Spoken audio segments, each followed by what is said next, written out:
प्यारे बच्चों, मैं Vivek Kumar Mishra.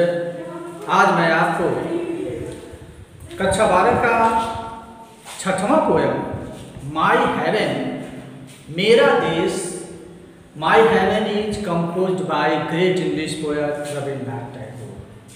In this poem, the poet prayed to God.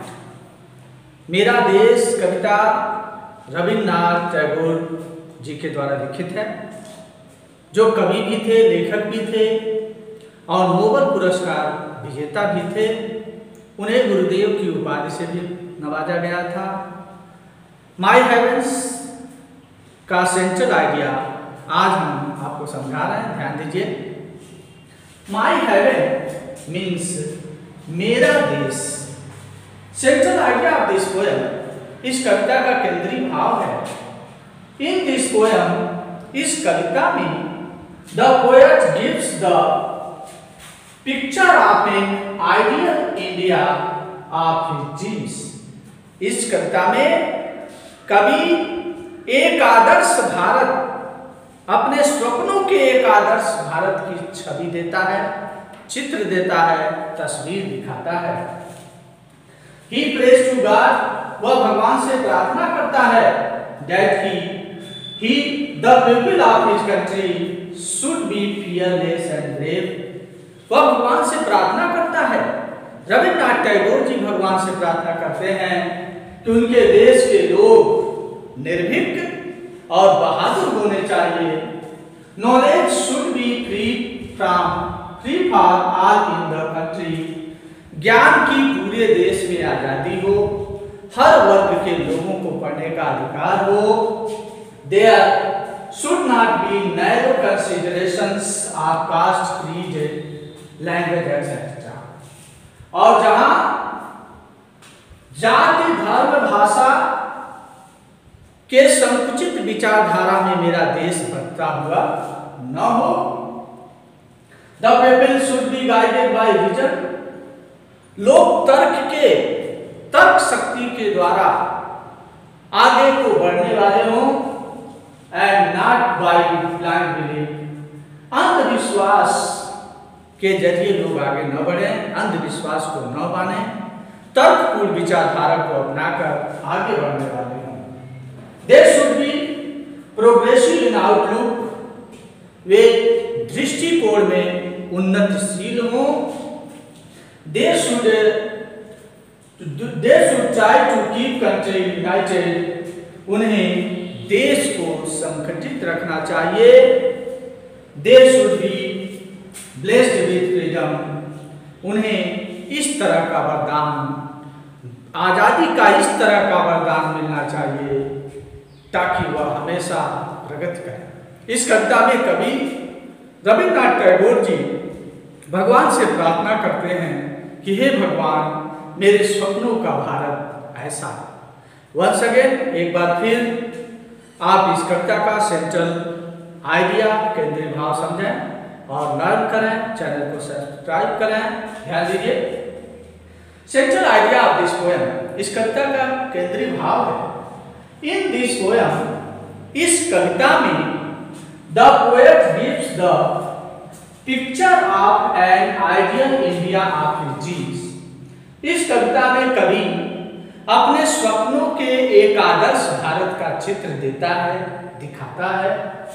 He prays to God, वह भगवान से प्रार्थना करता है that the people of his country should be fearless and brave, कि उसके देश के लोग निर्भीक और बहादुर होने चाहिए।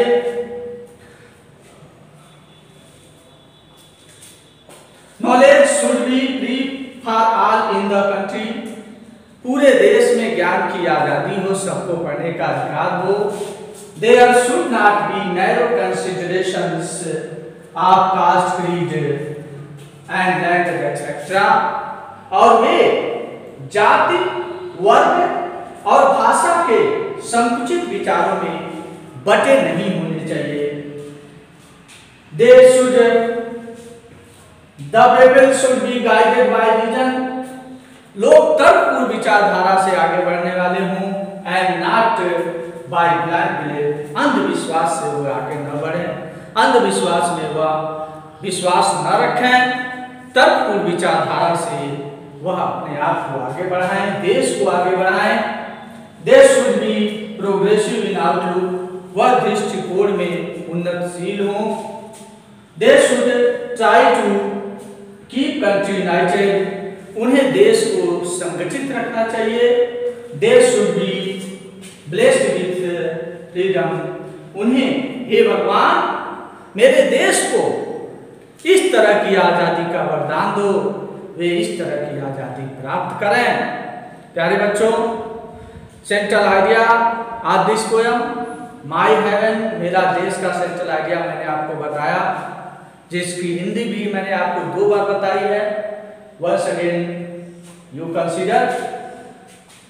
इस कविता में कवि अपने स्वप्नों के एक आदर्श भारत की छवि दिखाता है। वह भगवान से प्रार्थना करता है कि मेरे देश के लोग निर्भीक और बहादुर हों, ज्ञान की पूरे देश में आजादी हो और मेरा देश जाति, धर्म, भाषा, वर्ग के संकुचित विचारों से बटा हुआ न हो। लोग तर्कपूर्ण विचारधारा को अपनाकर आगे बढ़ने वाले हो, अंधविश्वास में विश्वास न करें, वे दृष्टिकोण में उन्नतशील हों, वे देश को संगठित उन्हें रखना चाहिए। इस तरह का वरदान भगवान मेरे देश को दो। प्यारे बच्चों, लास्ट पोयम आपका जो है the song of the free, आजादी का गीत, is composed by great English poet Swami Vivekananda. Swami Vivekananda के द्वारा लिखा हुआ ये poem the song of the free, आजादी का गीत, आज मैं आपको इस कविता का सेंट्रल आइडिया लिखवा रहा हूं। आप इसे लिखें, लर्न करें। The song of the free, आजादी का गीत, इस कविता का सेंट्रल आइडिया यानी केंद्रीय भाव है। इन दिस पोयम, इस कविता में the poet Swami Vivekananda say that, कवि स्वामी विवेकानंद जी कहते हैं दैट की there is a lot of misery in human lifes, कि मानव जीवन में अनेक कष्ट आते हैं, बट लेकिन man must not feel miserable in the life, लेकिन मनुष्य को अपने जीवन में कभी भी दयनीय महसूस नहीं करना चाहिए। बिकॉज क्योंकि his soul is divine in nature, क्योंकि उसकी आत्मा प्रकृति में ईश्वरी है, दैवी है। सो इसलिए ही must go on with courage, इसलिए उसे निश्चित रूप से साहस के साथ आगे बढ़ना चाहिए। And try to achieve his aim of life, और अपने जीवन के उद्देश्य को प्राप्त करना चाहिए। वंस अगेन, एक बार फिर मैं आपको the song of the free का सेंट्रल आइडिया समझा रहा हूं, इसका हिंदी अर्थ समझा रहा हूं, ध्यान से आप समझें और लर्न करें। The song of the free, आजादी का गीत, इस कविता का केंद्रीय भाव है।